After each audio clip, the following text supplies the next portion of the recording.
नेता राहुल गांधी जी कोरोना से संक्रमित हुए हैं। ये हम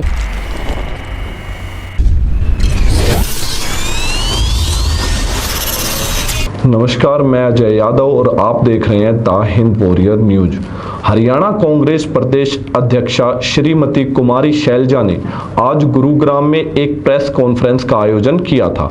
इस प्रेस कॉन्फ्रेंस का मुख्य उद्देश्य था, जो नेता कांग्रेस को छोड़कर अन्य पार्टियों में शामिल हो गए थे, आज उन्होंने घर वापसी की है। आइए आपको सुनाते हैं कि श्रीमती कुमारी शैलजा ने क्या कुछ कहा। परिस्थिति बनी हुई है देश में, प्रदेश में, उसको देखते हुए बहुत से लोग हैं जो कांग्रेस पार्टी में और हमारे नेतृत्व सोनिया जी में, राहुल जी में, प्रियंका जी में आस्था रखते हुए कांग्रेस पार्टी की विचारधारा के साथ जुड़ना चाहते हैं। भारतीय जनता पार्टी की जो नाकामियां हैं वो सारे देश के सामने, मुद्दे बहुत से हैं, चाहे हम कृषि के मुद्दे लें, 3 काले कानून सरकार द्वारा बनाए गए और हमारा किसान मजदूर आज के दिन भी सड़कों पर बैठा है। और अभी आपने देखा कि हमारे पूर्व प्रधानमंत्री डॉक्टर मनमोहन सिंह जी ने पत्र लिखा, लेकिन इस देश का दुर्भाग्य है कि उनकी बातों की ओर ध्यान न करते हुए जो देश के स्वास्थ्य मंत्री ने जिस प्रकार से रिएक्ट किया है हमारे माननीय पूर्व प्रधानमंत्री जी के पत्र पर, आज वो खुद डॉक्टर मनमोहन सिंह जी कोविड से त्रस्त हैं और एम्स में भर्ती हैं। ऐसे समय में जिस प्रकार से देश के स्वास्थ्य मंत्री ने, सरकार ने रिएक्ट किया है, मैं यही कहूंगी कि ये दुर्भाग्य है हमारे देश का। इन लोगों में जरा सी भी ना आत्मीयता है, ना संवेदनशीलता है। फिर बीजेपी में 19 में गए थे और जल्दी ही इनका वहाँ से मोह भंग हुआ। कांग्रेस पार्टी में आस्था रखते हुए ये आ जा रहे हैं। अतर सिंह सैनी जी हैं, पूर्व मंत्री, पूर्व एमएलए झांसी से, बहुत सीनियर नेता हैं। 91 में एमएलए बने, 96 में ये हमें वापस कांग्रेस ज्वाइन कर रहे हैं। सुरेंद्र नेहरा जी हैं, ये सेंट्रल कोऑपरेटिव बैंक सिरसा के चेयरमैन रह चुके हैं और हमारे पूर्व मंत्री जगदीश नेहरा जी उनके बेटे हैं, ये वापस कांग्रेस में आ रहे हैं। वीर सिंह जी हैं, ये बसपा में थे, चुनाव लड़ा था बसपा से, रानिया हल्के से, जिसका एक हिस्सा एलनाबाद हल्के में है। ये कांग्रेस ज्वाइन कर रहे हैं। तो डॉक्टर गुरनाम सिंह जी हैं, ये भी एलनाबाद हल्के से हैं और ये भी आउट ऑफ ये भी कांग्रेस पार्टी ज्वाइन कर रहे हैं। तो इनके बारे में और जो वो हमारी फॉर्मेलिटी है वो हम फिर करेंगे। और सरकार के पास अगर प्राथमिकता थी तो पश्चिमी बंगाल का चुनाव लड़ने की थी।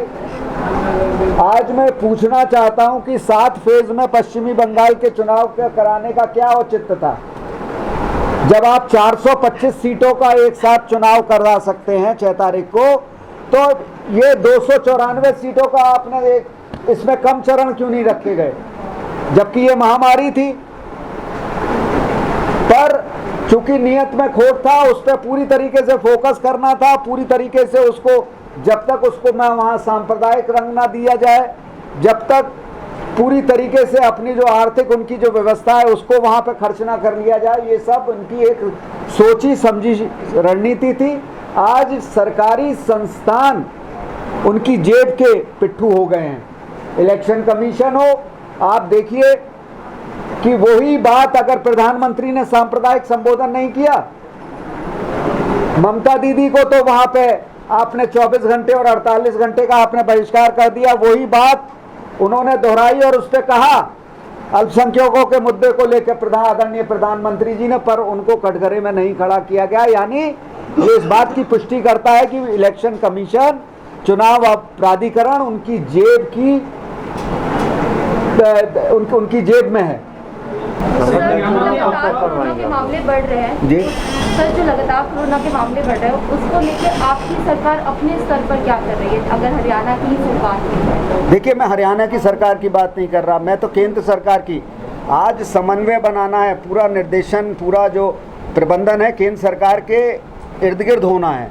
केंद्र सरकार कोई कांग्रेस शासित देशों में वैक्सीन नहीं दे रही है, क्या उनके साथ पक्षपातपूर्ण रवैया दे रही है। रेमडेसिविर जो मेडिसिन है उसको, वो इंजेक्शन जो है वो उनके शासित प्रदेशों में बहुतायत में मिल रहे हैं। हमारे प्रदेशों में, आप राजस्थान की सरकार कल इस बात को रोना रह रही थी कि उनके पास वो इंजेक्शन नहीं है, दवाइयाँ नहीं है। गुजरात तक ही उसे सीमित, गुजरात में उसका उत्पादन हो रहा है और गुजरात में क्या बदहाली हो रही है ये किसी से नहीं छुपा है। आप आर्टिकल पढ़िए उसमें कि किस तरीके से मौतें हो रही हैं और किस तरीके से छुपाया जा रहा है। मैम जैसे कि अगर हम बात करें सिर्फ हरियाणा की 5th है कंट्री में जिसमें क्राइम रेट सबसे हाईएस्ट चल रहा है अभी इस वक्त, और सिर्फ वुमेन लिटरेसी रेट की बात करें तो 67% वुमेन एंड 85% मेन का है। तो ये डिफरेंसेस, और मैम सिर्फ 2 ईयर्स में 45% जंप हुआ है क्राइम रेट वुमेन्स के मामले में, और ये हरियाणा का है। तो मैम इस पर क्या कहना चाहेंगे कि किस तरीके से कमी आ रही है सरकार में? ऐसा है मैडम, ये एक माहौल जिस तरह का हरियाणा में है, बात ये नहीं है कि एक क्राइम, ये क्राइम क्यों हो रहा है, ये मानसिकता ऐसे क्यों बढ़ रही है? क्योंकि जहाँ एक और डर होना चाहिए कि यहाँ पर हमारे प्रदेश में प्रशासन, सरकार इतनी मजबूत है कि कोई गलत काम नहीं कर सकता, लेकिन स्थिति इसके बिल्कुल विपरीत हो गई है भारतीय जनता पार्टी सरकार में। डर जनता को लगने लगा है, ना कि क्रिमिनल्स को, ना कि ऐसी मानसिकता को। वातावरण ऐसा बन गया है हमारे राज्य में कि किसी को डर नहीं है कि महिलाओं के साथ किसी भी तरह का कोई भी क्राइम हो, कैसे भी हो, आराम से घूमेंगे फिरेंगे। तो जो ये एक गलत वातावरण हमारे राज्य को, इस भारतीय जनता पार्टी की देन है।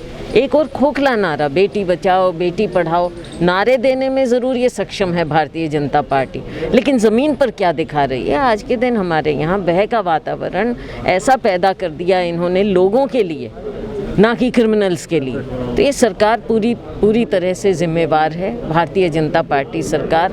और महिलाओं को, जहाँ हमें आज एक और हमारी बच्चियों में इतनी प्रतिभा है, दुनिया भर में नाम कमा रही हैं, हर क्षेत्र में नाम कमा रही हैं, वहाँ पर अगर ऐसा वातावरण हो जाएगा तो वहाँ हमारी बच्चियाँ, उनके परिवार, उन पर क्या बीतेगी आप सोच सकते हैं।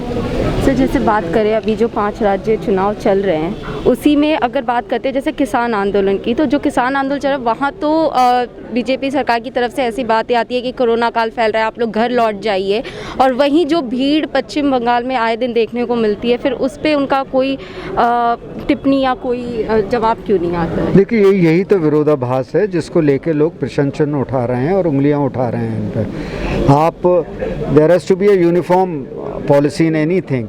कोविड में अगर आप ये फील करते हैं कि social distancing is inevitable, mandatory, अनिवार्य है, तो सोशल डिस्टेंसिंग, चुनाव की जो प्रक्रिया, आप बच्चों की शिक्षा तो आप वर्चुअल एजुकेशन करा रहे हैं, जो सबसे महत्वपूर्ण है, जिनका भविष्य पूरा आज उनकी नींव आज स्थापित होनी है। और चुनाव के लिए भी फिर आप इसमें कहते कि भाई वर्चुअल कैंपेनिंग होगी, और आपने पहले मीटिंग्स हुई हैं वर्चुअल, पर चूंकि वहाँ आप लोग रेबल राउजिंग में नहीं कर सकते थे, वहाँ लोगों को नहीं, उसके माध्यम से इतना नहीं भड़का सकते जो आप चुनावी सभाओं को संबोधित सारे मतलब फिजिकल रूप से आप उनसे कर सकते हैं। और देखिए, मैं बात बहुत स्पष्ट है, और वो ये है कि इनकी प्राथमिकता जनता नहीं है, इनकी प्राथमिकता ये देश नहीं है, इनकी प्राथमिकता ये समाज नहीं है। इनकी प्राथमिकता है कि किसी भी तरीके से एन केन प्रकेन ये सत्ता में बने रहें, उसके लिए चाहे समाज खंडित हो, चाहे ये राष्ट्र खंडित हो, इनको इसकी कोई परवाह नहीं है। आप तो देखिए, अभी हमें, जैसा कि सबको हमें ज्ञात हुआ है कि हमारे नेता आदरणीय राहुल गांधी जी संक्रमित हो गए हैं कोविड से। अपने आप स्वाभाविक है कि हर कांग्रेस जन को और जो भी इस देश के लोकतंत्र से प्यार करता है उसके लिए ये कष्टदायक बात है। प्रभु से कामना करते हैं कि जल्दी उनका स्वास्थ्य लाभ हो और फिर से वो एक जो नीति निर्धारण, एक नैतिकता की बात जो राजनीति में जिसके वो अगुआ हैं, जिसके वो अलंबरदार हैं, वो पुनः जल्दी से स्वस्थ होकर उसकी जो लोकतंत्र के लिए जो राजनीतिक लड़ाई है उसका बीड़ा फिर पुनः जल्दी से स्वास्थ्य लाभ करके उठाएं। प्रभु से उन यही मंगल कामना है कि वो जल्दी स्वास्थ्य लाभ करें। धन्यवाद। Thank you so much.